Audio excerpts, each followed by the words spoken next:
আমার দামি বাড়ি নাই, দামি গাড়ি নাই, দামি বিছানা নাই, ওই দামি বিছানার থেকে টেনে টেনে নামাইয়া নিচে চাটাই বিছাইয়া শোয়া দিবে।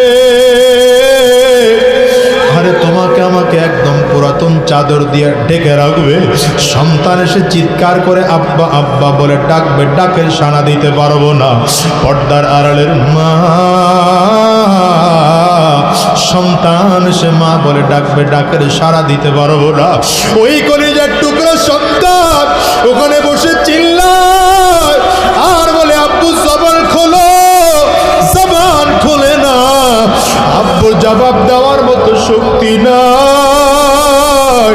একদল লোক চলিয়া যাবে বাজার থেকে কাফনের কাপড় কিনে আনার জন্য, একদল লোক চলিয়া যাবে সাবান কিনে আনার জন্য, একদল লোক চলিয়া যাবে বাঁশ কিনে আনার জন্য।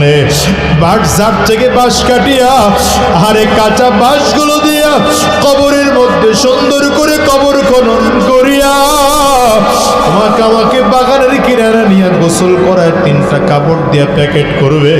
একটা মাথার মধ্যে বান্ধিবে, আর একটা কোমরে বানার, একটা পায়ের মধ্যে বান্ধিয়া জানাজাটা কমপ্লিট করাইয়া 3 জনে ধরাধরি করিয়া লাশ কবরের মধ্যে নিয়ে নামাবে। আরে দুনিয়ার যুবক,